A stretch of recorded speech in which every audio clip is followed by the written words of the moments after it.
My husband doesn't touch me anymore, and I don't know what to do. Welcome back and enjoy the story." Olivia stared at her reflection in the bathroom mirror, barely recognizing the woman who stared back. Her once vibrant green eyes now appeared dull, shadowed by dark circles from countless sleepless nights. She splashed cold water on her face, hoping to wash away the emptiness that had settled within her. Downstairs, Quinn moved around the kitchen, preparing his coffee before work. The rhythmic sound of his morning routine once filled her with comfort. Now, it only emphasized the growing distance between them. 11 years together, 7 as husband and wife, and somehow they had become strangers sharing the same space. Taking a deep breath, Olivia descended the stairs, rehearsing the words she wanted to say. Communication had once been their strength. They could talk about anything, laughing and dreaming together into the early hours of the morning. Now their home echoed with uncomfortable silences and half-finished conversations. "Morning," Quinn muttered, not looking up from his phone as he sipped his coffee. "Good morning," Olivia replied, reaching for a mug. Their fingers brushed as she took the coffee pot, and she noticed how Quinn subtly pulled away. That small gesture sent a wave of pain through her chest. When was the last time he had touched her intentionally? Kissed her, made love to her without her having to practically beg for his attention? "I'll be late tonight," he said, still focused on his phone.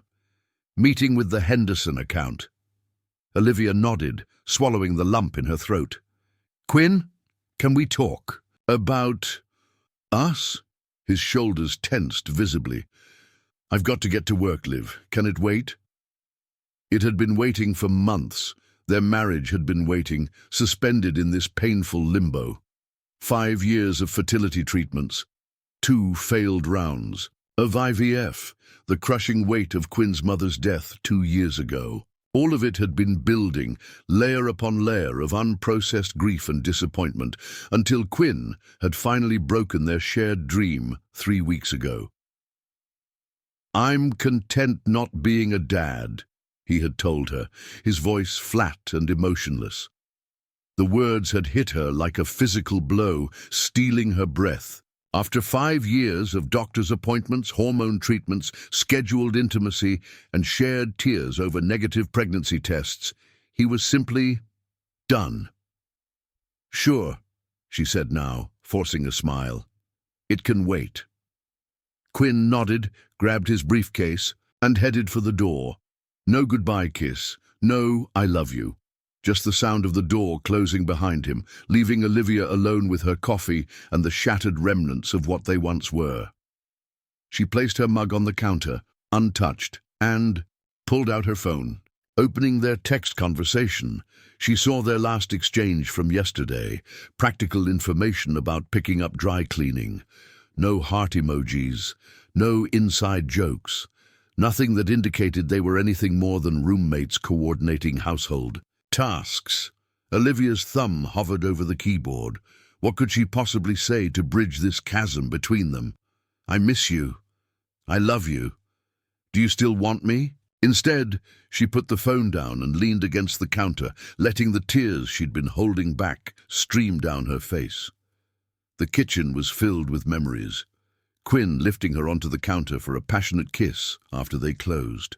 On the house, midnight dance parties while baking cookies, planning their future family around the island, sketching nursery ideas and debating names. All those moments now felt like artifacts from someone else's life, relics of a happiness that had slipped through their fingers. Wiping her eyes, Olivia glanced at the clock. She needed to get to work, to put on her professional face and pretend her world wasn't collapsing around her. As she gathered her things, her eyes fell on Quinn's laptop, carelessly left open on the dining table. The screen had awakened from sleep mode, displaying a browser tab he'd forgotten to close. Olivia froze, her heart hammering in her chest as she recognized the content. An adult website paused mid-video. The last piece of the puzzle clicked into place with a sickening thud. While he claimed to have no interest in physical intimacy, rejecting her advances and leaving her feeling unwanted and unattractive, he was satisfying his needs in secret. Alone. Without her. Olivia sank into a chair, her legs suddenly unable to support her weight.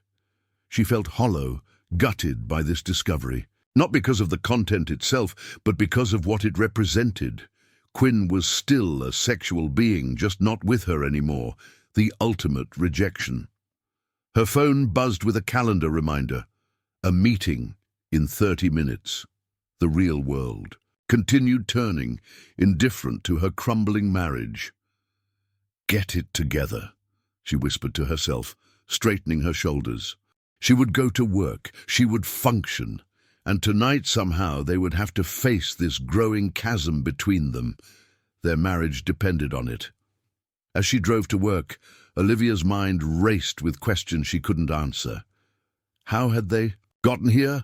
How could the man who once couldn't keep his hands off her now flinch at her touch? Where had her husband gone, and who was this distant stranger wearing his face? Most importantly, could they find their way back to each other, or was it already too late? Quinn stared at the spreadsheet on his computer screen, the numbers blurring together as his mind wandered far from the Henderson account. His co-workers moved around the office, their voices a distant hum as he tried to focus on anything except the look on Olivia's face that morning. The hurt in her eyes, the forced smile, the way she'd asked to talk and how quickly he'd shut her down. Again, he knew he was hurting her. Every day, he promised himself he would do better, be more present, more affectionate, more like the husband she deserved. And every day, he failed. The weight on his chest made it hard to breathe sometimes, a constant pressure that had been building since his mother's diagnosis, intensifying with each failed treatment, each negative pregnancy test, each reminder that his body was the reason Olivia couldn't have the baby she so desperately wanted. Earth to Quinn. Mark, his colleague, waved a hand in front of his face. Dude, where'd you go? We've been trying to get your input on the Henderson presentation for 5 minutes. Quinn blinked, forcing himself back to the present. Sorry, just thinking. Mark leaned against his desk. Everything okay at home? You've been pretty checked out lately. The question caught Quinn off guard. Was it that obvious? Had he been walking around with "My marriage is falling apart" written across his forehead? Fine, he lied. Just tired. Mark looked unconvinced but didn't press. Well, we're heading to lunch. You coming? Quinn shook his head. Got to finish this report. As his colleagues filed out, Quinn leaned back in his chair, rubbing his hands over his face. The truth was, he didn't know how to fix what was broken between him and Olivia. The fertility issues had started it all. The moment the doctor had said the words, male factor infertility, something had cracked inside him. Each treatment failure had widened that crack, and his mother's death had shattered him completely. He pulled out his phone, scrolling to Olivia's contact.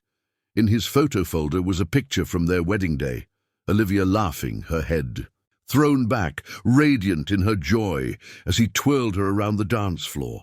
Looking at it now made his chest ache with a mixture of longing and shame. When had he last made her laugh like that? His thumb hovered over the text field. He should say something, tell her he loved her, apologize for this morning, for yesterday, for the past months of emotional distance. Instead, he put the phone away and returned to his spreadsheet. The numbers were safer. They didn't ask for parts of himself he couldn't give right now. At his desk drawer, he pulled out a small bottle of antidepressants his doctor had prescribed 3 months ago. He hadn't told Olivia about them, one more secret between them, one more brick in the wall he was building.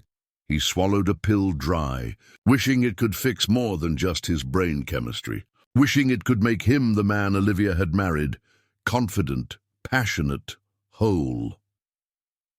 The afternoon dragged on, meetings blending into conference calls, By the time Quinn left the office, darkness had fallen. He sat in his car, key in the ignition, but didn't start it. Going home meant facing Olivia, facing the disappointment in her eyes, facing the conversation he'd been avoiding for weeks. His phone buzzed with a text. He expected it to be Olivia asking when he'd be home, but instead it was from his father. "Son, just checking in. Haven't heard from you in a while. Everything okay?"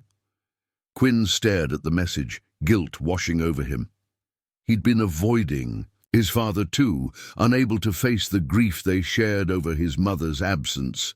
His father was alone now, while Quinn at least had Olivia, or what remained of their relationship. He typed a quick, non-committal response and started the car. As he drove home, his mind returned to the morning when he'd told Olivia he was content not being a father. It hadn't been entirely true. He'd said it as a defense mechanism, a way to stop the endless cycle of hope and disappointment. In reality, he wasn't content. He was terrified. Terrified of more failure, terrified of seeing the light dim in Olivia's eyes with each negative test, terrified of not being enough for her. Quinn pulled into their driveway, noticing Olivia's car already. There, the lights were on in the living room, warm and inviting against the cool evening air. From the outside, their home looked perfect, a beautiful colonial in a quiet neighborhood, tastefully decorated for the approaching autumn. No one passing by would guess at the emptiness inside. Taking a deep breath, Quinn got out of the car and walked to the front door. Time to face another evening of strained small talk and careful distance, another night of lying next to the woman he loved but couldn't seem to reach, another day of failing her. His hand paused on the doorknob. When had coming home become so hard? If you're enjoying the story, type 5 in the comments and subscribe for more videos like this. If not, type 0. It helps me create even better content for you. Continuing. The scent of garlic and herbs filled the kitchen as Olivia stirred the pasta sauce, her movements mechanical as she prepared dinner. Cooking had once been a passion, a creative outlet she shared with Quinn. Now, like everything else, it felt like one more task to complete, one more attempt to maintain normalcy in a marriage that was anything but normal. She heard Quinn's key in the lock, the familiar sound of his briefcase hitting the entryway table, his shoes being kicked off. Ordinary sounds that used to make her heart quicken with anticipation. Now, they only brought anxiety. "Smells good," Quinn said, appearing in the kitchen doorway. Olivia glanced up, offering a small smile. "Thanks, it's almost ready." The silence stretched between them, awkward and heavy. Quinn moved to the refrigerator, pulling out a beer. "Need any help?" "You could set the table," she suggested, trying to keep her voice light. As they moved around the kitchen, Olivia was acutely aware of how they choreographed their movements to avoid touching. It hadn't always been this way. In the early years, they couldn't keep their hands off each other, finding any excuse for physical contact. A brush of fingers when passing a spoon, a hand at the small of her back, a stolen kiss while waiting for water to boil. Dinner was a quiet affair, their conversation limited to work anecdotes and community news, safe topics that wouldn't lead to the elephant in the room, their failing marriage. "I ran into Rachel today," Olivia said, breaking a lengthy silence. "She asked if we wanted to come over for dinner this weekend." Quinn pushed pasta around his plate. "What did you say?" "That I'd check with you. But we haven't seen them in a while, and I thought it might be nice." What she didn't say was how envious she felt around Rachel and her husband Sam. They had what Olivia and Quinn had lost: easy affection, inside jokes, the unconscious touches of a couple still in tune with each other. They also had 2 beautiful children, a painful reminder of what she and Quinn had been denied. "Sure," Quinn said, though his tone suggested it was anything but. "If you want to." Another silence. Olivia took a sip of wine, gathering her courage. "Quinn, I found your laptop open this morning." His fork clattered against his plate. "What?" "Your laptop. You left it open." The color drained from his face as understanding dawned. "Liv, I can explain." "Can you?" Her voice trembled slightly. "Because I'm struggling to understand why you'll turn to that, but not to me. Why you flinch when I touch you. Why we haven't had sex in weeks unless I practically beg." Quinn pushed his plate away, running a hand through his hair. "It's not about you." "Then what is it about?" "Because it feels very much about me from where I'm sitting." "I don't know how to explain it," he said, his voice strained. "It's just easier sometimes. Easier than being with your wife."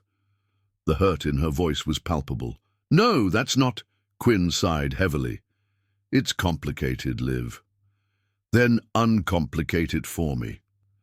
She placed her glass down with more force than intended. "Because I'm drowning here, Quinn. I don't know who we are anymore. I don't know who you are." The words hung between them, raw and honest. For a moment Olivia thought she saw a crack in Quinn's armor, a glimpse of the vulnerability he'd been hiding. Then his phone buzzed, and the moment was lost. He glanced at the screen. "It's Dad. I should take this." Before she could protest, Quinn was up and moving to the living room, phone pressed to his ear. Olivia sat alone at the dinner table, surrounded by the remnants of a meal that should have brought them together, but had only highlighted the distance between them. She began clearing the dishes, blinking back tears. It wasn't supposed to be like this. They had promised to face life's challenges together, to support each other through thick and thin. Yet here they were, unable to even complete a conversation about their struggles. In the living room, she could hear Quinn's voice, soft and concerned as he spoke with his father. He was a good son, especially since his mother's passing.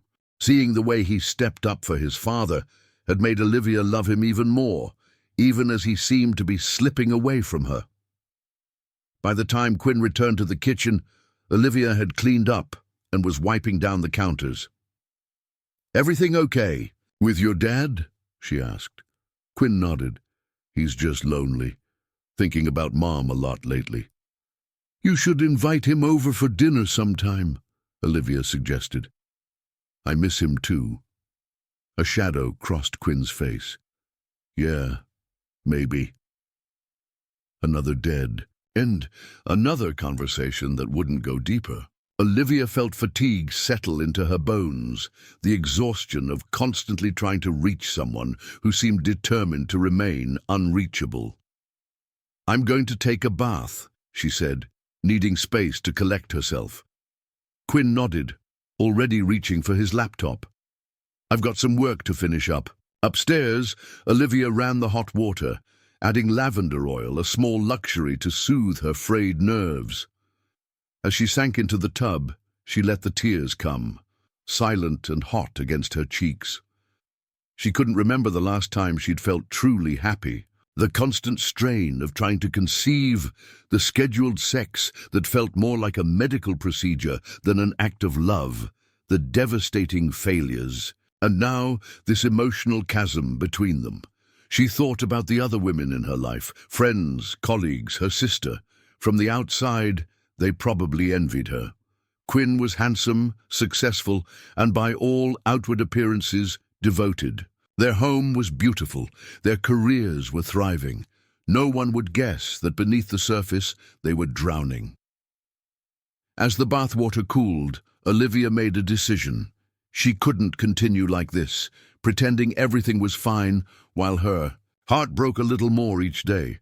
Tomorrow she would confront Quinn again, force him to talk, to really talk. And if he couldn't or wouldn't open up to her, well, she would have to consider what that meant for their future. Because one thing was becoming painfully clear: a marriage couldn't survive on memories alone. And right now, memories were all. They seemed to have left.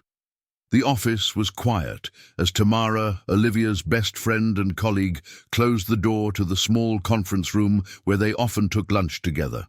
Olivia had barely touched her salad, pushing cherry tomatoes around with her fork as she struggled to find the right words. "Okay, spill it," Tamara said, unwrapping her sandwich. "You've been off all morning. What's going on?" Olivia placed her fork down, the weight of keeping up appearances suddenly too heavy to bear. "It's Quinn. I don't know what we are anymore."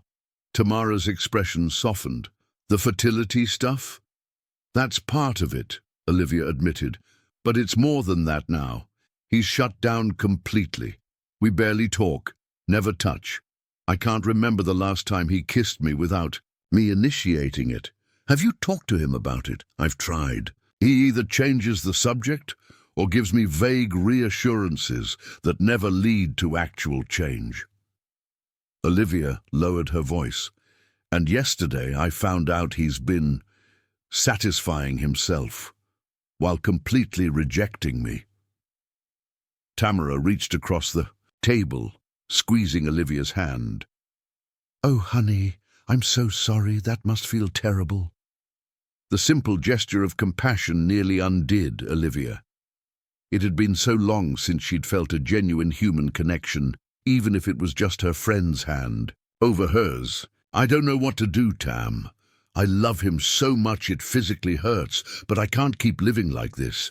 It's like I'm grieving the loss of him while he's still right there."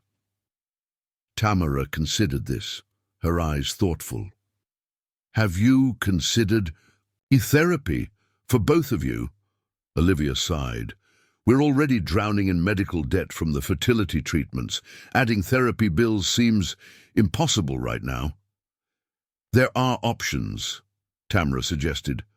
"Community counseling centers, sliding scale fees. The point is, Liv, you both need help navigating this.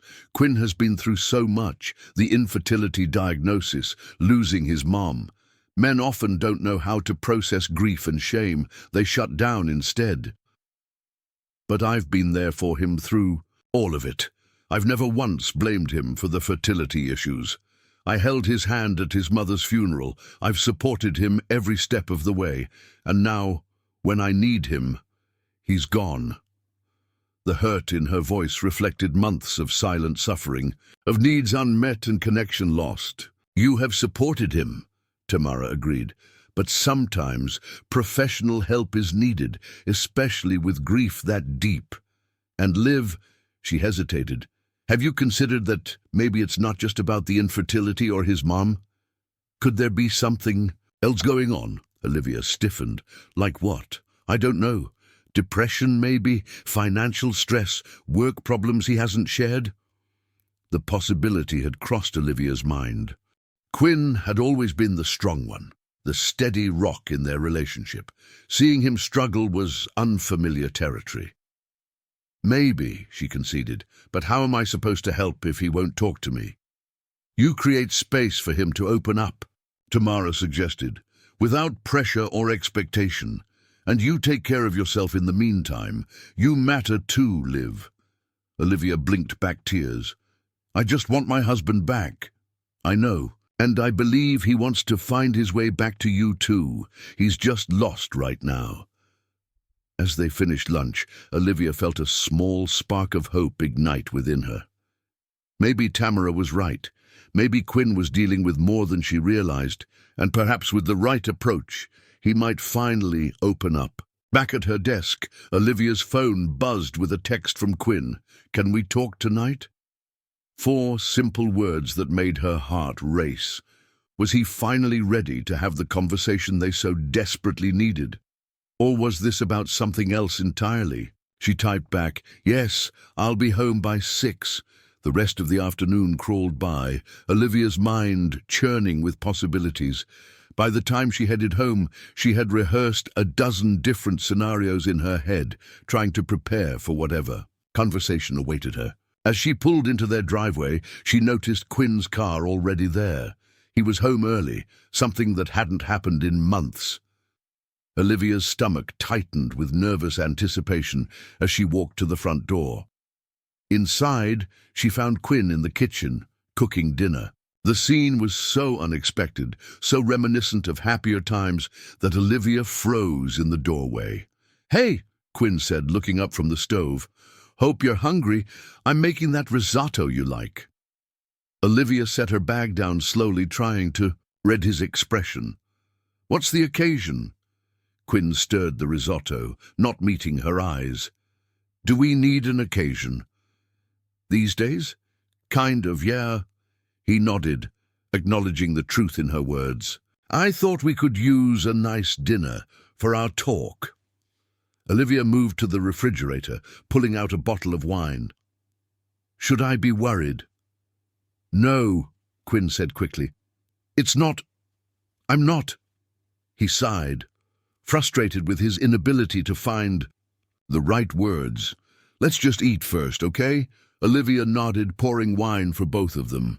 The atmosphere was charged with tension, but underneath it was something else, a tentative hope that perhaps tonight might be different. They ate at the dining table, making small talk that felt forced at first, but gradually eased into something more natural. Quinn asked about her day, actually listening to her responses. He laughed at her story about Tamara's disastrous blind date, and for a moment Olivia caught a glimpse of the man she'd married, warm, engaged, present. As they cleared the plates, Quinn finally spoke the words Olivia had been waiting for. "I know things haven't been good between us," he began, his voice quiet but steady, "and I know most of that is on me." Olivia leaned against the counter, heart pounding. "I'm listening." Quinn took a deep breath. "I haven't been fair to you. I've been shutting you out, and you deserve better than that." "Why?" The question was simple, but loaded with months of hurt. "Why shut me out when I've tried so hard to be there for you?" "Because I'm ashamed," Quinn admitted, the words seeming to cost him. "Ashamed that I can't give you the one thing you want most. Ashamed that I wasn't enough for my mom, that I couldn't save her. Ashamed that I don't know how to handle any of this."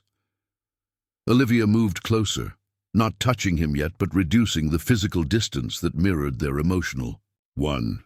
"You have nothing to be ashamed of. None of this is your fault." "But it is!" Quinn's voice rose slightly. "The male factor, infertility? That's literally my body failing us. And my mom. I should have noticed something was wrong sooner. Maybe if I had, they could have caught the cancer earlier." "Quinn, that's not... And now I'm failing you too," he continued, as if he hadn't heard her. "I see the way you look at me, Liv. The disappointment, the hurt. I put that there." Olivia felt tears welling up. "The only thing hurting me is losing you. Not the fertility issues, not anything else. Just watching my husband slip away and not knowing how to bring him back." Quinn's eyes shimmered with unshed tears. "I don't know how to fix this, how to fix us, or me." The vulnerability in his admission broke something open between them, the first crack in the wall he'd built. "You don't have to do it alone," Olivia said softly. "That's what marriage is, Quinn. Facing things together, even the hard parts, especially the hard parts."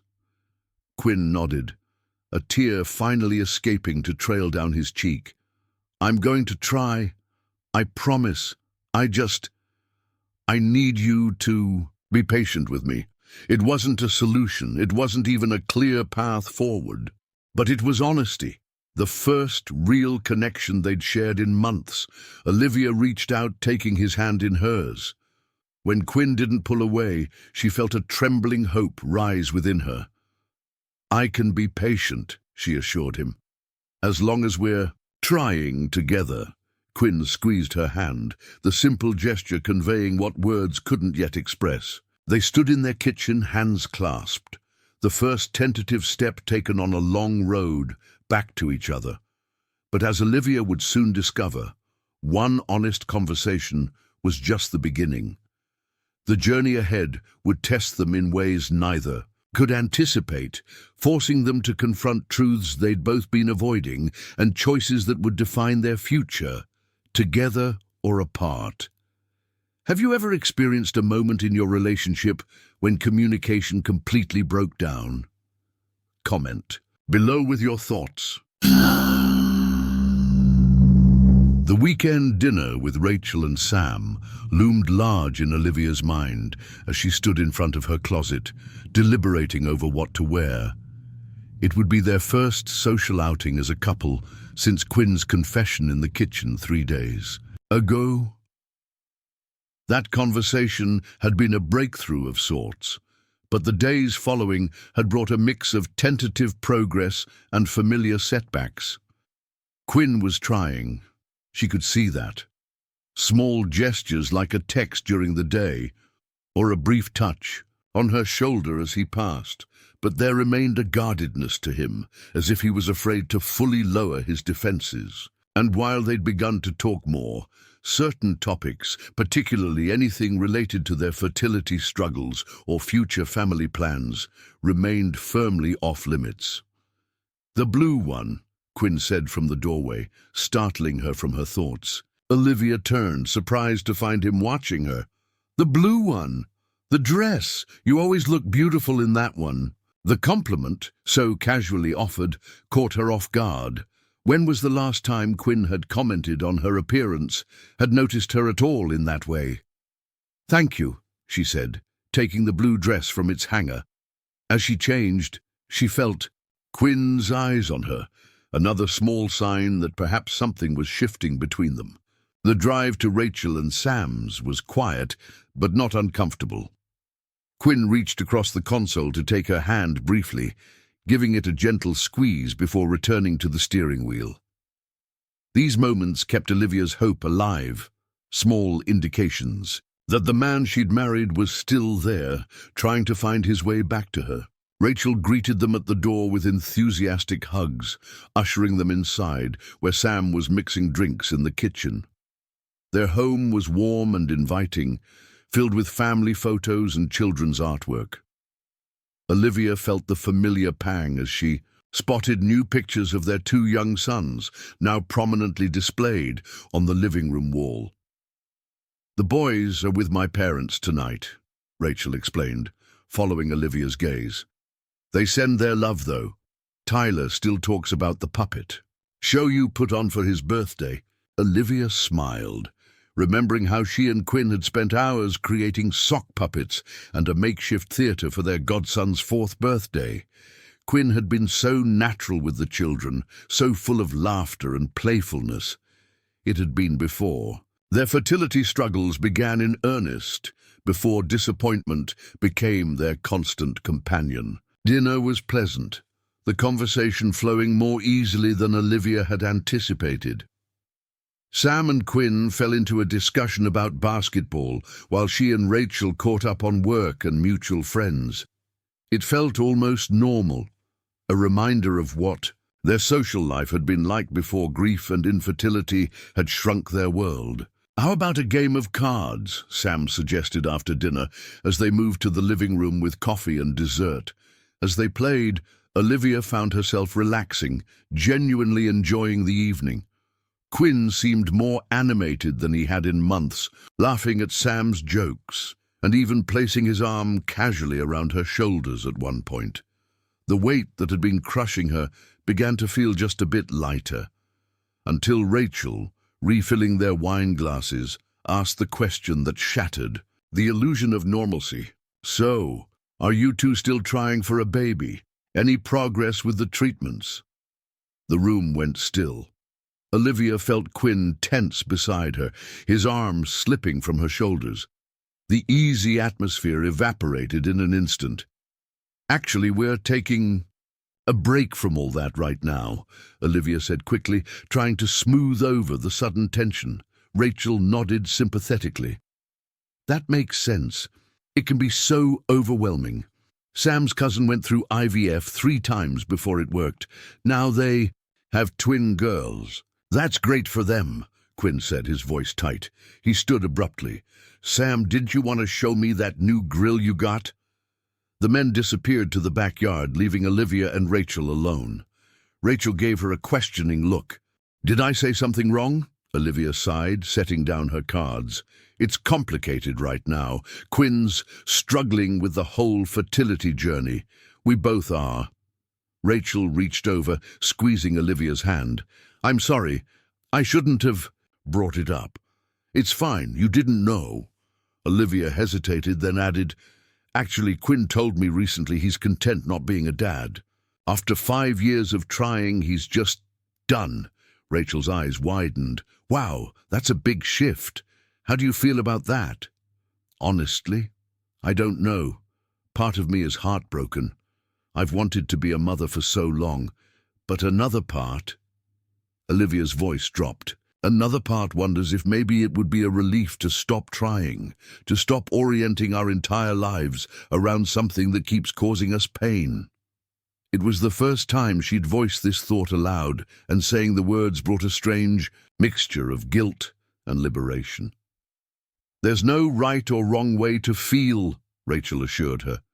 "This journey is different for everyone." Through the patio doors, Olivia could see Quinn and Sam examining the grill, their postures relaxed. Quinn laughed at something Sam said, and the sound, so rare these days, tugged at her heart. "The thing is," Olivia continued, "it's not just about the baby anymore. It's about us, our marriage. We've been so focused on what we don't have that we're losing what we do have, each other." Rachel nodded thoughtfully. "Have you told Quinn that?" "I've tried. We had a good talk a few days ago, the first real one in months, but we've still got so far to go." When the men returned, the conversation shifted to safer topics, and the remainder of the evening passed without incident. As they drove home, however, Olivia could feel Quinn withdrawing again, retreating behind the walls she'd briefly glimpsed beyond. "You okay?" she asked as they pulled into their driveway. Quinn nodded, not looking at her. "Just tired." Inside, he immediately headed upstairs, claiming an early morning the next day. Olivia remained downstairs, curled on the couch with a book she couldn't focus on. The evening had been a microcosm of their broader struggle, moments of connection followed by retreat, progress, and then regression. Her phone buzzed with a text from Rachel. "Thinking of you guys, here if you need anything." The simple message brought tears to Olivia's eyes. At least they weren't entirely alone in this struggle. They had friends who cared, even if they couldn't fully understand. Eventually, Olivia made her way upstairs. Quinn was already in bed, his back to her side, breath even in sleep, or a convincing pretense of it. As she slipped under the covers, keeping to her side of the invisible boundary that had formed between them, Olivia stared at the ceiling and made a decision. If Quinn couldn't or wouldn't seek professional help, she would, for herself, for her own sanity, because regardless of what happened with their marriage, she needed to find a way forward that wouldn't leave her hollowed out by grief and rejection. Tomorrow, she would start researching therapists who offered sliding scale fees. It wasn't a solution to their marital problems, but it was a step, her step, toward healing. As sleep finally claimed her, Olivia's last thought was a quiet prayer that they would find their way back to each other before it was too late. Because despite everything, she wasn't ready to give up on them. Not yet. Urban stood outside the office building, his hands shoved deep in his pockets against the autumn chill. The sign beside the door read, "Sunrise Counseling Center," its cheerful logo of a rising sun, a stark contrast to the grey clouds overhead that threatened rain. He'd promised Olivia he would come. After finding the pamphlet for the community counseling center on the kitchen counter 2 weeks ago, they'd had another difficult conversation, one that had ended with Quinn reluctantly agreeing to try therapy, if only to prove he was serious about working on their marriage. Now standing outside the building, Quinn's instinct was to turn around, get back in his car, and drive away. He checked his watch. 10 minutes until his appointment. Still time to leave, to make up an excuse about work or traffic. His phone buzzed with a text from Olivia, thinking of you, proud of you for doing this. The simple message anchored him. With a deep breath, Quinn pushed open the door and stepped inside the building. The waiting room was warmer than he expected, both in temperature and atmosphere. Soft lighting, comfortable chairs, and framed nature photographs created a space that felt more like a living room than a medical office.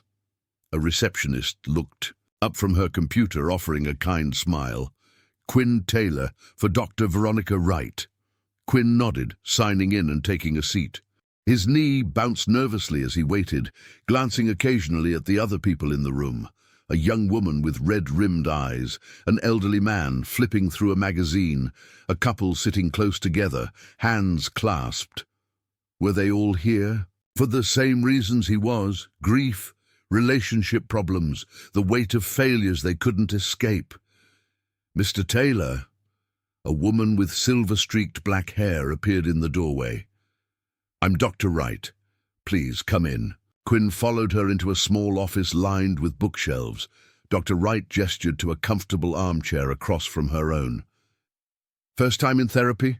she asked, once he was seated. "That obvious, huh?" Quinn attempted a smile.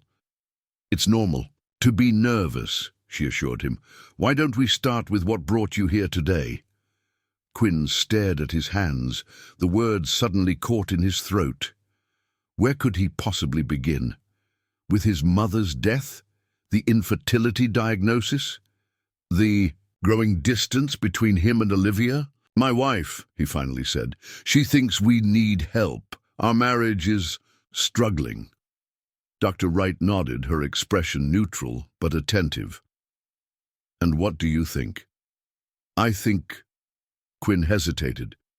"I think she deserves better than what I've been giving her." "That's an interesting place to start," Dr. Wright noted. "Not with what you need or want, but with what you feel your wife deserves." Quinn hadn't considered that.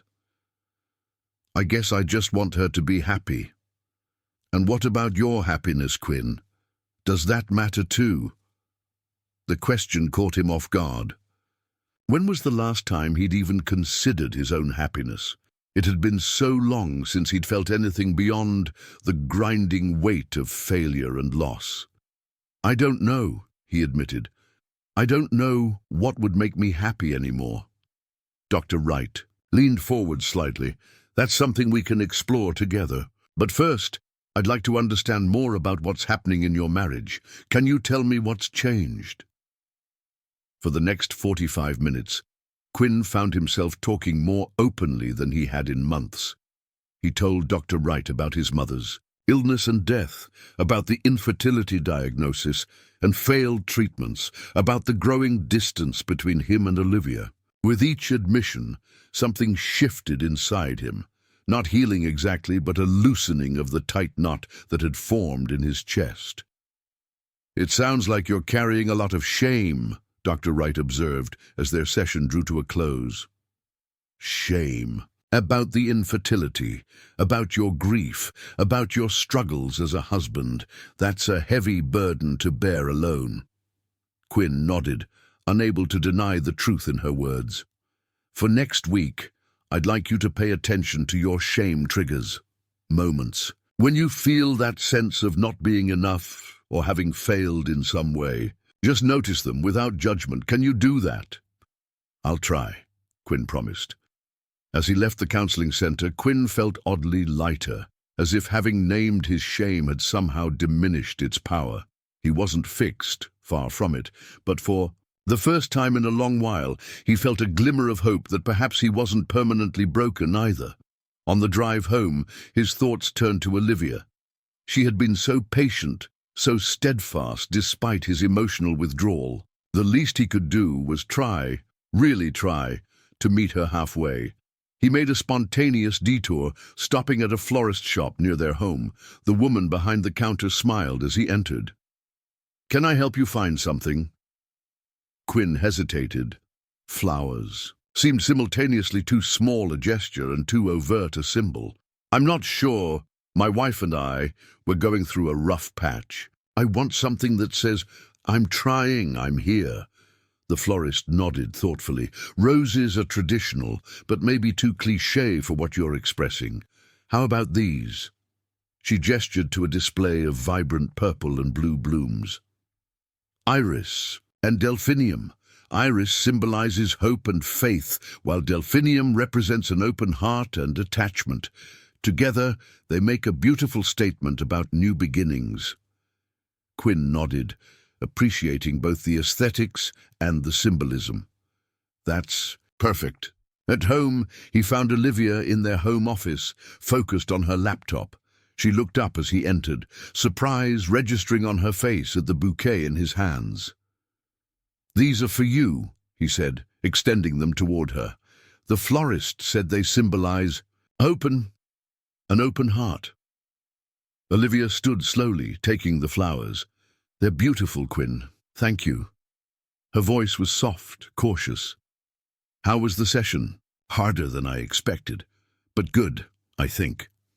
He met her eyes directly. I'm going back next week. The smile that bloomed across Olivia's face was worth every uncomfortable moment he'd endured in Dr. Wright's office. She placed the flowers on the desk and moved toward him, her arms encircling his waist in a tentative embrace. For a brief, terrible moment, Quinn felt the familiar instinct to pull away, to protect himself from the vulnerability of physical touch. Instead, he consciously relaxed, allowing his arms to wrap around Olivia, drawing her closer. The simple act of holding his wife, really holding her, felt both foreign and achingly familiar. I've missed you, Olivia whispered against his chest. I'm right here, Quinn replied, tightening his embrace. I'm trying to find my way back.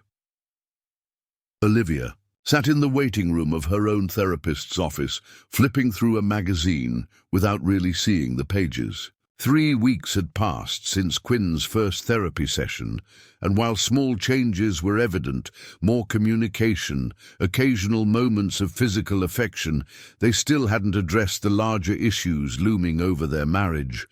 The question of children, their intimacy still virtually non-existent. The future they both wanted but seemed afraid to envision together. Olivia, Dr. Myers appeared in the doorway. Come on in. Unlike Quinn, who was still adjusting to the therapeutic process, Olivia had embraced her weekly sessions with Dr. Myers. Having a space to openly express her fears and frustrations without worrying about Quinn's reaction had been liberating. How are things at home? Dr. Myers asked once they were settled. Better in some ways, Olivia admitted. Quinn seems more present. We're talking more. He even brought me flowers after his first therapy session. Dr. Myers smiled. That sounds like progress. It is, but, Olivia sighed, there's still so much we're not talking about. It's like we're both walking on eggshells, afraid to bring up anything that might disrupt this fragile peace we've established. What are you most afraid to discuss? Olivia considered the question. Whether we'll ever try for a baby again, what it means for us if we don't, whether Quinn is still attracted to me at all.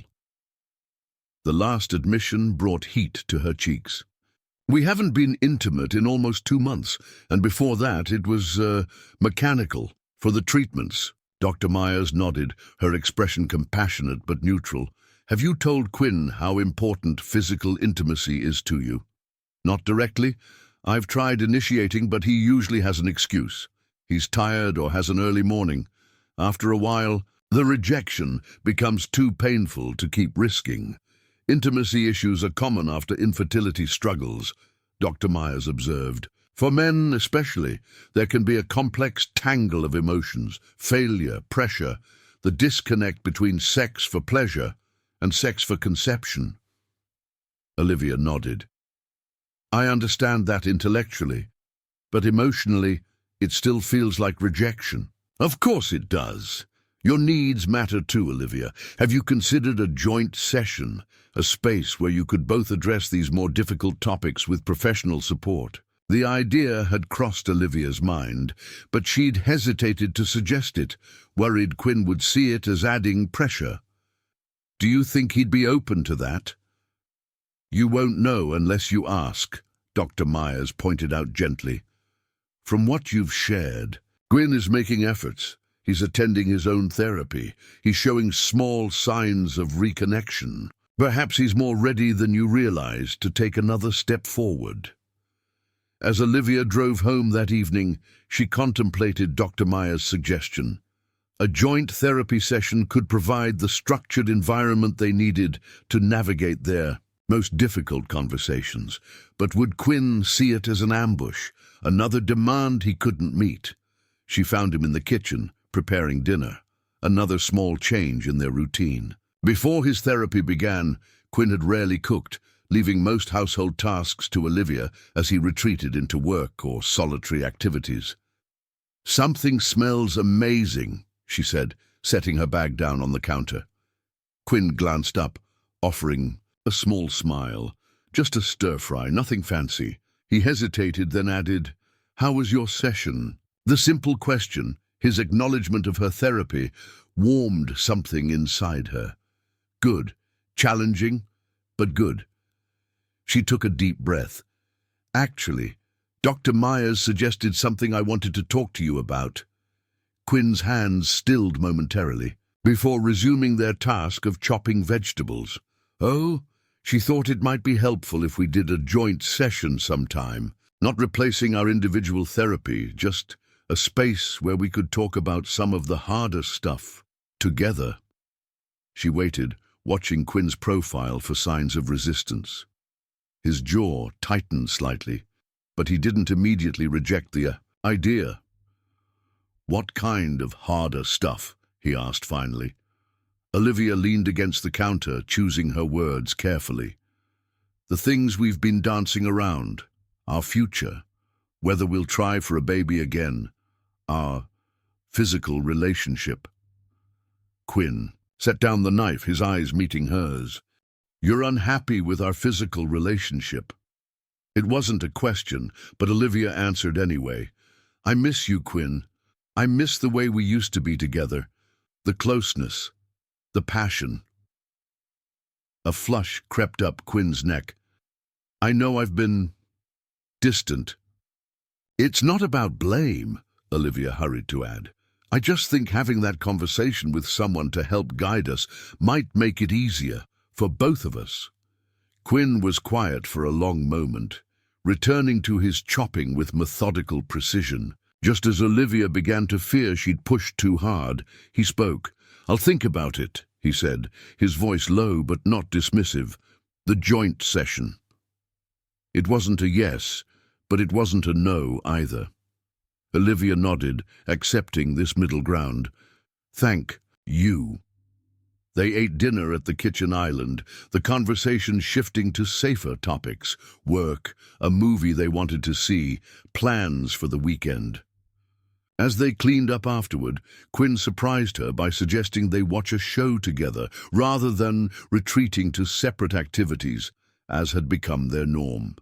Sitting beside him on the couch, closer than they'd been in weeks, Olivia felt a cautious optimism unfurl within her. These small moments of reconnection, of choosing to be together rather than apart, were threads being rewoven into the fabric of their relationship. Fragile still, but gradually strengthening. Later, as they prepared for bed, Quinn caught her, and as she passed him in the bathroom, the unexpected contact sent a small thrill through her. "I've been thinking," he said, his voice hesitant. "Maybe this weekend we could go away somewhere, just for a night. Get out of the house, away from all the reminders." Olivia's heart quickened. "I'd like that." Quinn nodded, his thumb tracing small circles on the back of her hand. "Me too." It was a small step, this tentative plan for a getaway, but to Olivia, who had been starving for any sign that Quinn still wanted her, still desired her company, it felt monumental. As she lay beside him that night, the usual distance between them on the mattress somehow less vast than before, Olivia allowed herself to hope that perhaps they were finding their way back to each other after all. The road ahead remained long and uncertain, but for the first time in months she could envision a future where they walked it together. What would happen this weekend? Can they rediscover their intimacy, or will new revelations complicate their fragile progress? The tension builds as Quinn and Olivia prepare to face their deepest fears together. The small cabin tucked away in the mountains was exactly what they needed: private, cozy, and far removed from the daily reminders of their struggles. As Quinn carried their overnight bags inside, Olivia explored the space, admiring the rustic charm of exposed wooden beams and the stone fireplace that dominated the living area. "This is perfect," she said, turning to find Quinn watching her, his expression unreadable. "Thank you for suggesting it." He nodded, setting their bags down. "I thought we could use the change of scenery." An awkward silence fell between them, the first of many, Olivia suspected, as they navigated this unfamiliar territory of intentional reconnection. 5 years of fertility treatments had transformed intimacy from a source of pleasure to a clinical necessity, and the past months of emotional distance had only widened the gap between them. "I'll get the fire started," Quinn offered, moving toward the fireplace. "It's supposed to get cold tonight." Olivia nodded, grateful for the practical task that filled the silence. She unpacked their bags, placing their toiletries in the small bathroom and hanging up the clothes they'd brought for dinner at the nearby lodge. Every movement felt weighted with significance, with the unspoken expectations of this weekend away. By the time she returned to the living area, Quinn had a fire crackling in the grate. He stood before it, hands outstretched toward the warmth, his profile outlined by the golden light. For a moment, Olivia simply watched him, struck by the familiar contours of the man she'd loved for over a decade. When had she stopped, really, seeing him? When had the grief and disappointment begun to overshadow everything else? Quinn turned, catching her gaze. "What is it?" "Nothing," she said softly. "Just remembering." "Remembering what?" "Us. Before all of this. How easy it used to be." Quinn's expression softened. "It wasn't always easy." "No, but it was." Olivia searched for the right word. "Uncomplicated. We knew who we were together." Quinn nodded, his eyes reflecting the firelight. "I miss that too." The simple admission hung between them, a bridge across the chasm that had formed in their marriage. Olivia moved closer, not quite touching him, but sharing the warmth of the fire. "Our reservation at the lodge isn't until 7, she said. "Do you want to go for a walk?" The woman at check-in mentioned a trail that leads to a nice overlook. "Sure," Quinn agreed. "Let me just change my shoes." The autumn air was crisp as they set out on the trail, trees ablaze with red and gold leaves that crunched beneath their feet. They walked side by side, not speaking much, but somehow more comfortable in the silence than they had been in months. The trail climbed gently upward, winding through the forest until it emerged at a rocky overlook. Before them stretched a valley painted in autumn colors, the late afternoon sun casting long shadows across the landscape. "Wow," Olivia breathed, taking in the view. "It's beautiful." Quinn nodded, moving to stand beside her at the edge of the overlook. After a moment's hesitation, he reached for her hand, his fingers intertwining with hers. The simple contact sent warmth spreading through her that had nothing to do with their exertion on the trail. "Liv," Quinn said, his voice low, "there's something I need to tell you." Olivia turned to face him, her heart suddenly pounding. "What is it?" Quinn took a deep breath, his eyes meeting hers directly for the first time in what felt like ages.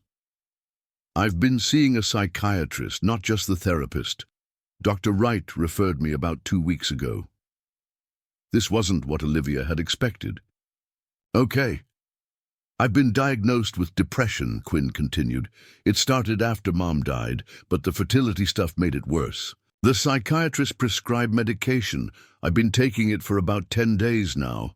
Olivia absorbed this information, pieces clicking into place. The emotional withdrawal, the lack of interest in activities he once enjoyed, the sleep disturbances. She'd noticed but hadn't fully acknowledged. "Why didn't you tell me?" she asked. No accusation in her tone, just genuine curiosity. Quinn's gaze shifted to the valley below. "I was ashamed. I thought I should be stronger. And I didn't want it to be one more thing for you to worry about, on top of everything else." "Quinn," Olivia said gently, squeezing his hand, "you don't have to carry these burdens alone. That's what marriage is, sharing the weight, so neither of us gets crushed by it." He nodded, swallowing hard. "I know that now, or I'm learning it anyway. The medication helps, and the therapy. I'm starting to feel more like me again. Not all the time, but moments here and there."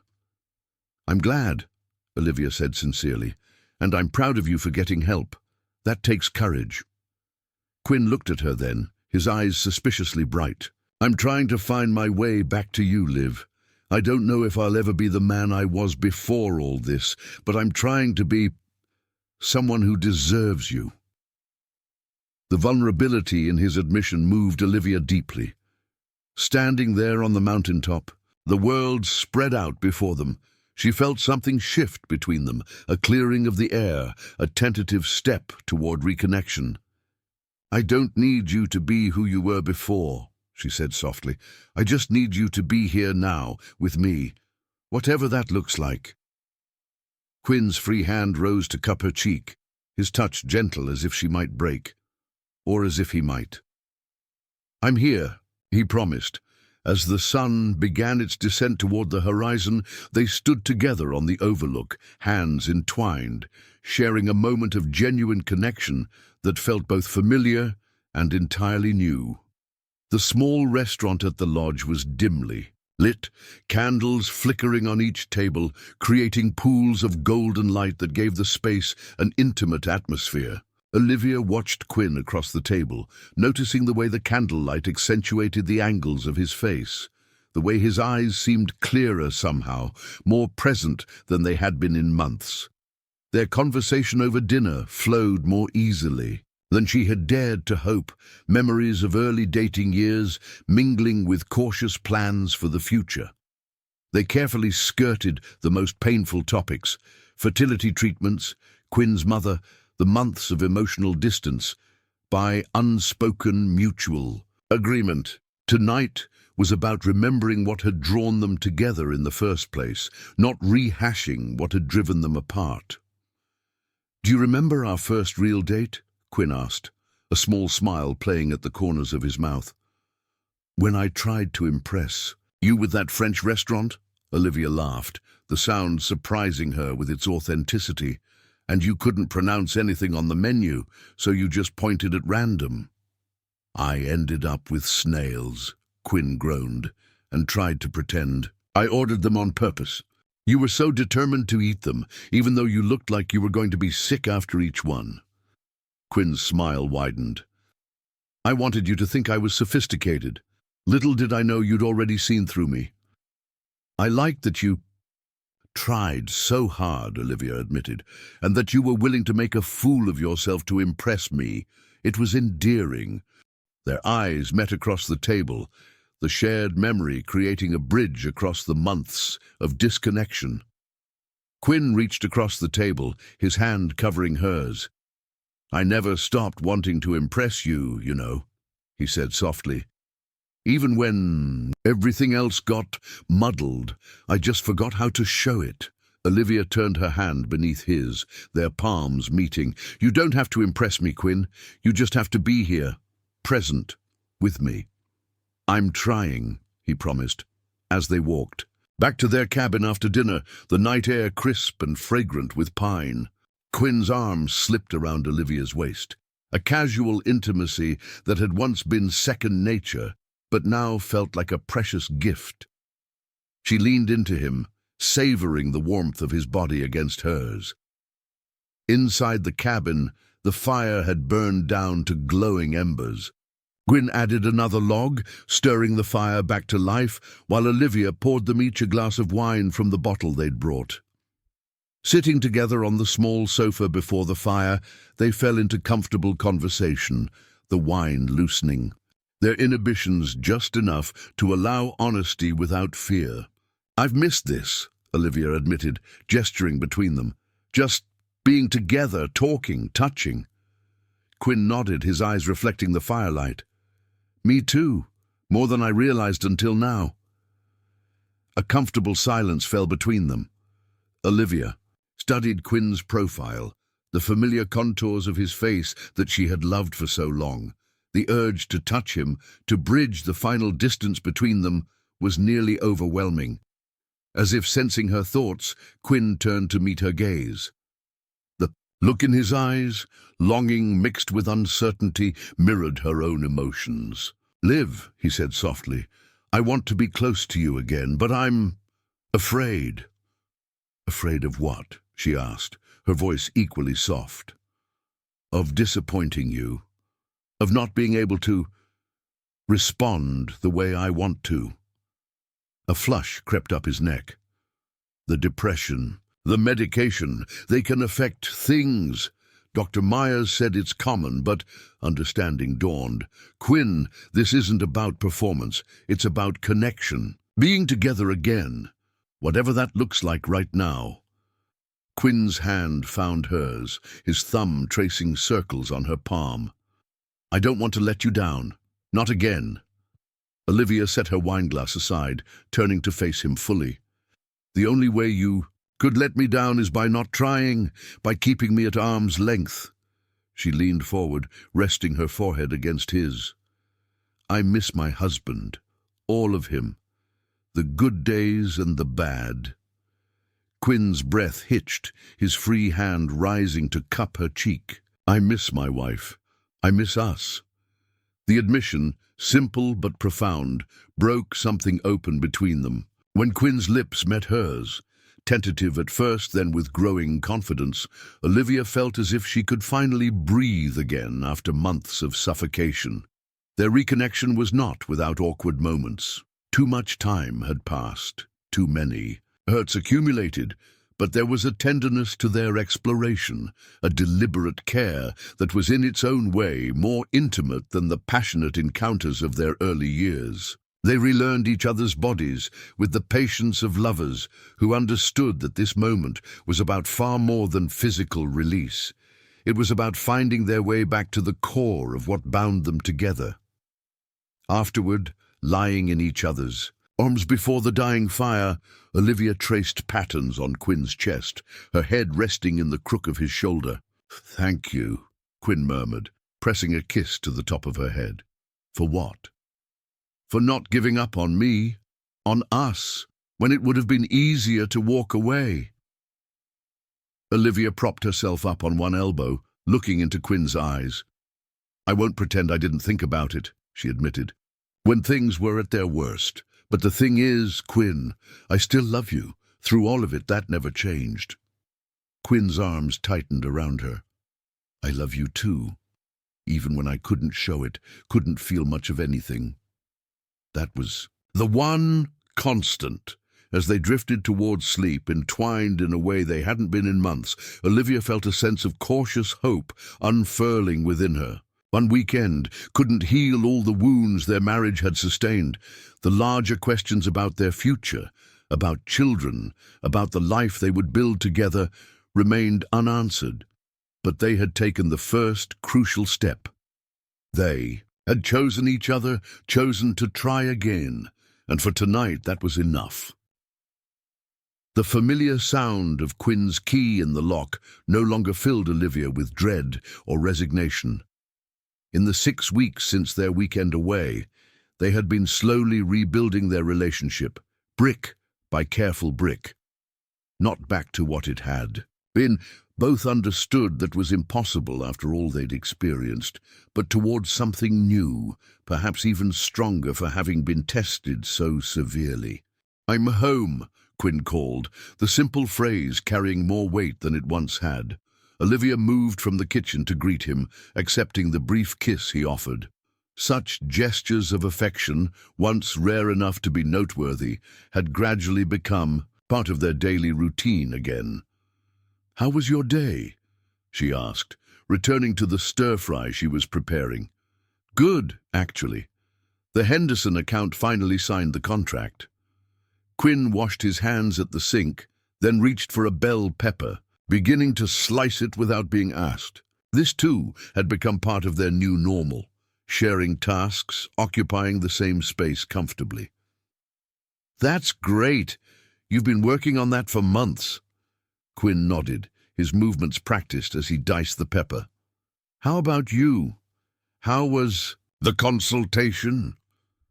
Olivia had been seeing a career counselor, exploring options for a potential shift in her professional path. The fertility struggles had put many of her own goals on hold, and part of her healing process had been reclaiming those dreams. "It was enlightening," she said. "She thinks I'd be a good fit for the non-profit sector, maybe something in advocacy or program development. It would be a change from corporate marketing, but..." She shrugged. "Maybe change is what I need." Quinn added the peppers to the wok, standing close enough that their shoulders brushed. "If it's what you want, I think you should go for it. You've always been passionate about making a difference." His support, offered without hesitation, warmed her. There had been a time, not so long ago, when such conversations were impossible, when any hint of looking toward the future was too painful to contemplate. As they ate dinner, conversation flowing easily between work anecdotes and plans for the weekend, Olivia marveled at how far they'd come. Their individual therapy sessions continued, supplemented now by monthly joint sessions that had proven invaluable in addressing their most difficult issues. They'd begun speaking openly about the infertility diagnosis, about the grief and shame that had nearly destroyed their marriage. Quinn's depression was no longer a secret to be hidden, but a reality they faced together, with medical support and honest communication. And while they hadn't yet reached a definitive decision about whether to pursue more fertility treatments or explore other paths to parenthood, they had agreed to take 6 months to focus on healing themselves and their relationship before making any major decisions. After dinner, they settled on the couch to watch a movie, Olivia curled against Quinn's side, his arm around her shoulders. The physical ease between them had returned gradually, intimacy rebuilding through small touches and conscious efforts to remain connected. "I had a call with Dad today," Quinn said during a lull in the movie. "He's thinking about selling the house." Olivia looked up at him, gauging his reaction to this news. His father's home was where Quinn had grown up, where his mother's presence was still palpable in the garden she'd lovingly tended, the kitchen where she'd taught Quinn to cook, the living room where they'd gathered for holidays. "How do you feel about that?" she asked gently. Quinn was quiet for a moment, his fingers absently tracing patterns on her shoulder. "Mixed emotions. Part of me thinks it's too soon, like we're erasing her somehow." He sighed. "But another part understands. It's a big house for one person, and there are a lot of memories there, not all of them easy to live with daily." The fact that he could speak about his mother, about the grief that had once seemed unspeakable, was itself a testament to how far he'd come. What will he do? Move to a smaller place nearby? "Actually," Quinn said, "he's considering moving. Closer to us. Not right away, but maybe in the spring. He mentioned something about a condo development they're building downtown." "I think that would be wonderful," Olivia said sincerely. She had always been close to Quinn's father, and his support during their fertility struggles, his insistence that family was about love, not biology, had meant the world to her. Quinn nodded, his expression contemplative. "I'd like having him nearby, and I think Mom would approve. She always worried about him being alone." They fell silent again, the movie playing on, though neither was fully focused on it anymore. After a while, Quinn spoke again, his voice softer. "I've been thinking a lot lately about what family means." Olivia's heart quickened. This was territory they'd been circling cautiously, approaching and retreating as they built enough trust and emotional stability to face the difficult questions. "What thoughts have you been having?" she asked carefully. Quinn shifted, turning to face her more directly. "When I said I was content not being a dad, that wasn't entirely true. It was fear speaking. Fear of more disappointment, more failure." Olivia nodded, understanding all too well. "And now, Quinn took a deep breath. "Now I think I'm ready to talk about other possibilities. Adoption, fostering, maybe even trying one more round of IVF, if that's still something you want." The words hung between them, weighted with significance. Olivia considered her response carefully, aware that this conversation could shape their future in profound ways. "I want us to be a family," she said finally. "Whether that means having biological children, adopting or creating family in other ways, the most important thing to me is that we do it together, as partners, supporting each other through whatever comes next." Quinn's eyes, clear and present in a way they hadn't been for too long, held hers. "That's what I want too, us facing whatever comes next together." He leaned forward, kissing her with a tenderness that spoke of renewed commitment. When they separated, Olivia saw in his gaze not just love, but something equally precious: hope. The road ahead would not be without challenges. Recovery from grief, from trauma, from the breakdown of trust was not linear. There would still be difficult days, setbacks, moments when old wounds reopened. But as they sat together on the couch, hands intertwined, Olivia knew with certainty that they had found their way back to the core of what made their marriage worth fighting for. The choice to face life's joys and sorrows not as individuals but as a team, drawing strength from each other even in the darkest times. And in that moment, it was enough. More than enough. It was everything. The community garden was alive with activity, volunteers of all ages planting seedlings, turning compost and constructing new raised beds under the warm spring sunshine. Olivia looked up from the tomato plants she was setting into the soil, shading her eyes to locate Quinn among the bustling gardeners. She spotted him across the garden, demonstrating proper mulching technique to a group of elementary school children, his patience and gentle humor evident even at a distance. 8 months had passed since their weekend away, a period of steady healing and gradual transformation. Olivia had indeed made the career shift she'd been contemplating, leaving her corporate marketing position for a role with a local non-profit that supported families dealing with infertility and pregnancy loss. The work was challenging but deeply fulfilling, allowing her to transform her personal pain into purpose, to use her experience to help others navigating similar journeys. Quinn, too, had undergone changes. His depression, while not entirely vanquished, was now managed through a combination of medication, therapy, and lifestyle adjustments. He spoke openly about his mental health struggles, serving as a peer supporter for other men, dealing with infertility and grief. And perhaps most significantly, he had reconnected with his father in a profound way, the two men finding new common ground in their shared love for Olivia and their commitment to honoring Quinn's mother's memory through living fully. Their marriage, once so fragile it had nearly shattered, had grown stronger through the crucible of their struggles. The physical and emotional intimacy that had seemed irretrievably lost had been rekindled, though in new forms that acknowledged their growth and changes. They communicated more honestly, more deliberately, having learned the hard way the cost of silence and assumption. and they had made their decision about family. A thoughtful choice reached through months of discussion, research, and soul-searching.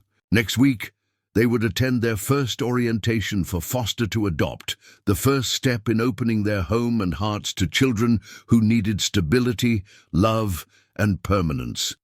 The path hadn't been straightforward. They had considered one final round of IVF, even consulted with a new reproductive endocrinologist. But ultimately, they had recognized that their vision of parenthood had expanded beyond biological connection.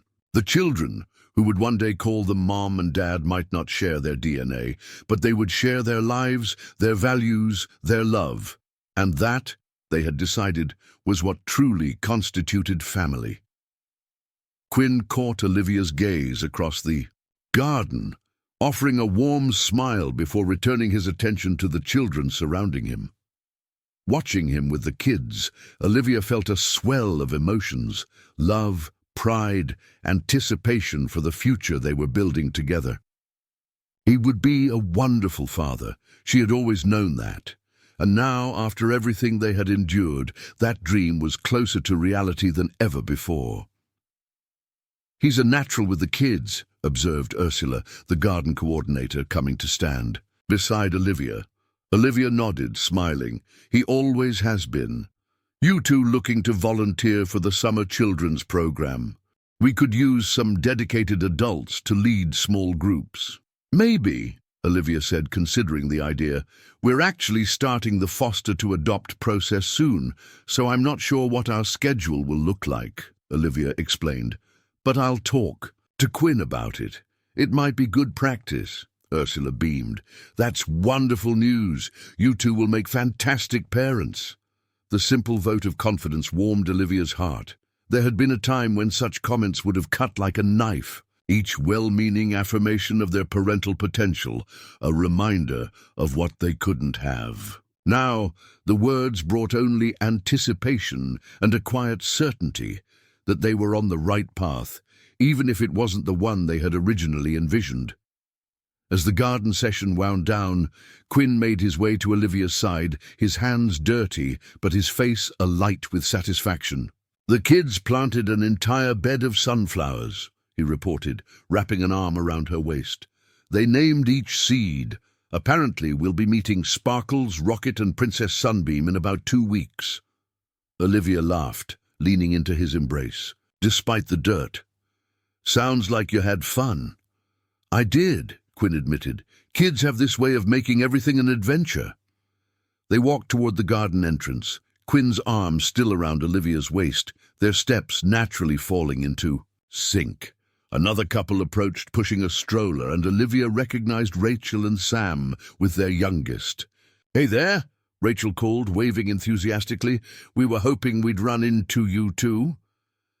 The couples exchanged greetings, admiring the sleeping baby in the stroller. Where once such encounters had been fraught with tension and unspoken pain, now Olivia found she could genuinely appreciate her friend's family without the sharp edge of envy. "We're having a little barbecue next Saturday," Sam said. "Nothing fancy, just some friends and the kids. We'd love for you to come." Quinn glanced at Olivia, a question in his eyes. She nodded slightly, and he turned back to Sam with a smile. "We'd like that. Anything we can bring?" As they confirmed details and said their goodbyes, Olivia marveled at the ease of the interaction. Their social circle had contracted significantly. During the worst of their struggles, social events becoming minefields of potential triggers and awkward conversations. The fact that they were now actively seeking to rebuild those connections was yet another sign of their healing.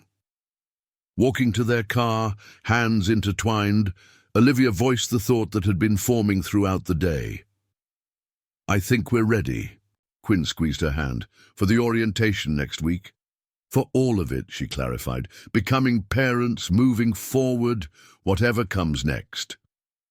Quinn paused beside the car, turning to face her fully. The midday sun highlighted the strands of silver that had appeared at his temples over the past year, physical evidence of the challenges they'd weathered. I think you're right, he agreed, his voice steady and sure. We've done the work. We're stronger now, individually and together, and there are kids out there who need what we have to give.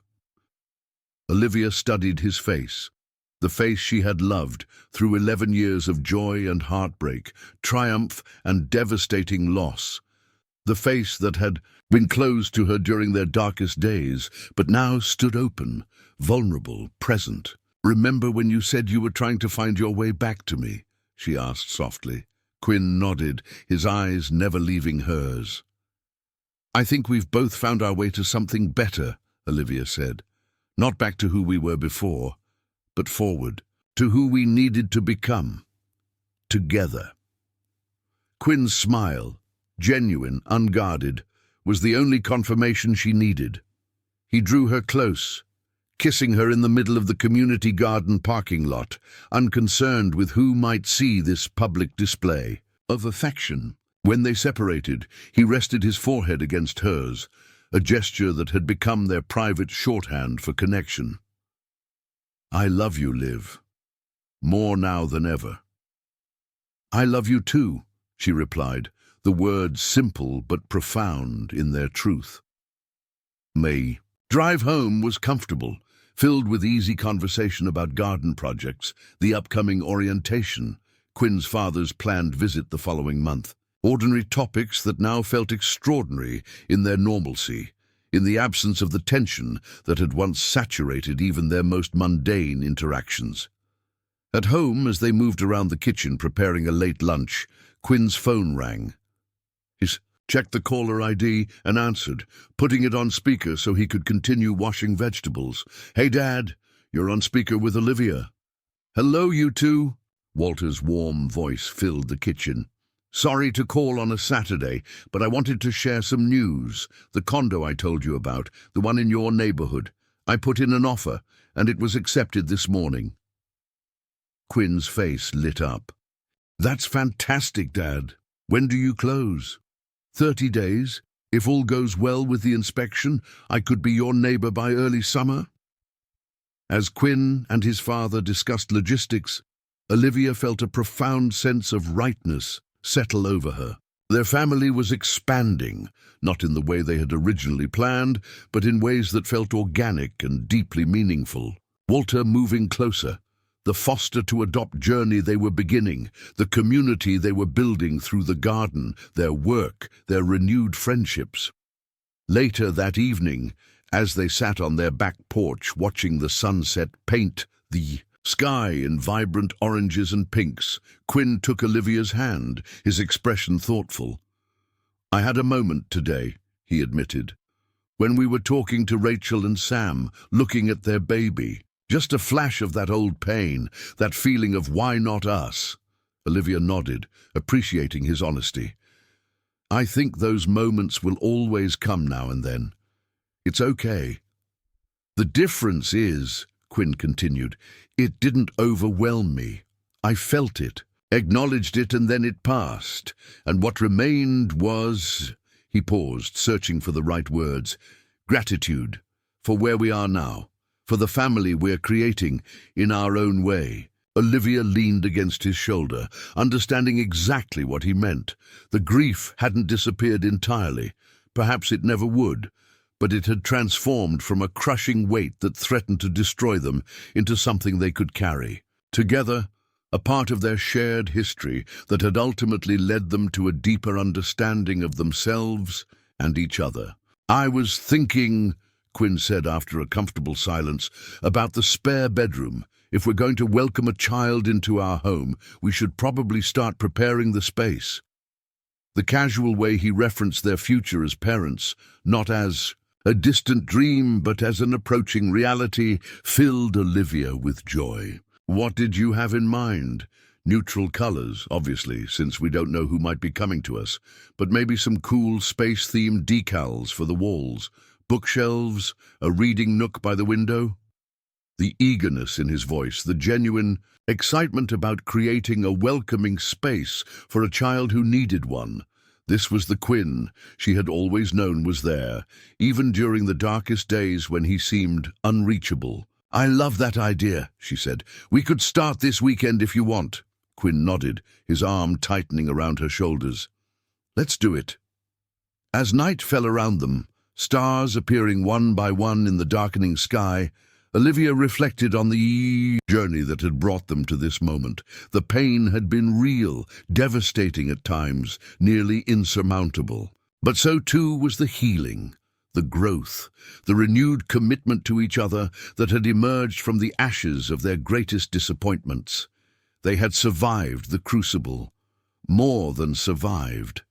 They had transformed within it, emerging stronger, wiser, more compassionate, more intentional in their love for each other and in their approach to building a family and a future together. Whatever challenges lay ahead, and Olivia harbored no illusions that the foster-to-adopt process would be without its own difficulties and heartbreaks. They would face them as they now faced everything, side by side, drawing strength from each other, communicating honestly about their fears and hopes, choosing each other anew each day. Ready to head in? Quinn asked, as the temperature dropped, the spring evening growing chilly. Olivia nodded, rising from her chair. Quinn stood too, pulling her into a spontaneous embrace that she returned without hesitation, savoring the warmth and solidity of his body against hers. "Thank you," she whispered against his chest. "For what? For fighting your way back? For not giving up on us, even when it would have been easier?" Quinn's arms tightened around her. "Thank you for not giving up on me, for seeing me through my darkest times and still loving what you saw." Hand in hand, they walked back into their home, a home that had once felt empty with unspoken pain and disappointed dreams, but now vibrated with possibilities, with plans for the future, with the quiet certainty that whatever came next, they would face it together. And in the end, that was the greatest miracle of all. Not the family they had once imagined, but the partnership they had forged through fire, stronger and more precious for having nearly been lost. 1 year later, Olivia stood in the doorway of what had once been their spare bedroom, watching as Quinn sat cross-legged on the floor beside Vince, their 7-year-old foster son, helping him assemble a complex Lego structure. The boy's face was a study in concentration, his tongue protruding slightly as he carefully connected the small plastic pieces under Quinn's patient guidance. 7 months had passed since Vince had come into their lives, a solemn, wary child whose early years had been marked by instability and loss. Progress had been slow, trust built in tiny increments through consistent care, unwavering patience, and the gradual establishment of routines that proved to Vince that this home, unlike others he had known, was safe and stable. The change in him over those months had been remarkable. The child who had once flinched at sudden movements now laughed freely. The boy who had hoarded food in his pockets now trusted that meals would be regular and plentiful. The student who had struggled to focus now brought home improved progress reports, thanks in part to the reading sessions Quinn conducted with him each evening. And the changes in Quinn had been equally profound. Fatherhood suited him, bringing out qualities that had always been present but rarely so visible. His patience, his playfulness, his capacity for unconditional love. The connection he had formed with Vince was beautiful to witness, all the more precious for the journey that had preceded it. "Look, Mom," Vince called, spotting Olivia in the doorway.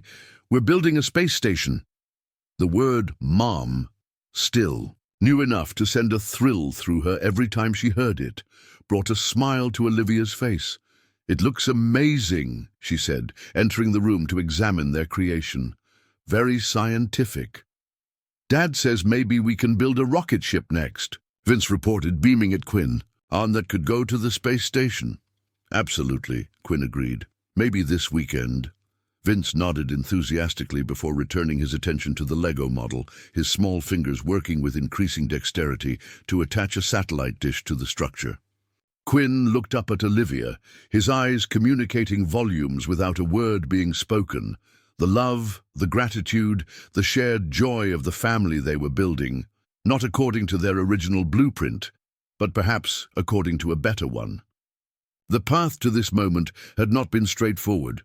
The foster-to-adopt process had been emotionally taxing, filled with paperwork, home studies, waiting and uncertainty. When they had finally been matched with Vince, a child with a difficult past and complex needs, they had faced their share of challenges, nightmares, behavioral issues, the delicate balance of building attachment while respecting his history and previous relationships.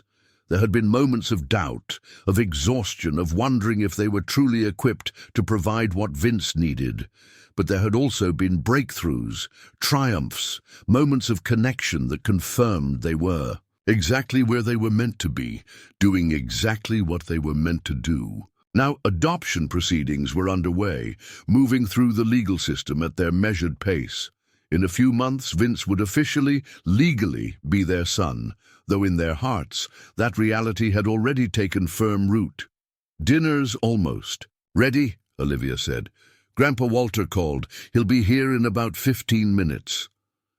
Vince looked up, his face lighting up at the mention of Quinn's father, who had become an adored grandfather figure in the boy's life. "Is he bringing his chess set?"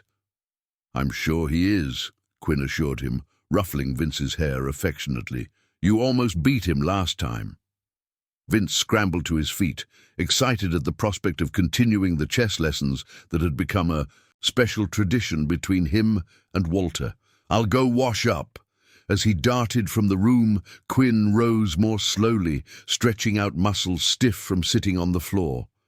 He moved to Olivia's side, slipping an arm around her waist and pressing a kiss to her temple. "Happy?" he asked softly. Olivia leaned into him, soaking in the simple perfection of the moment. Completely. It wasn't that life was without challenges.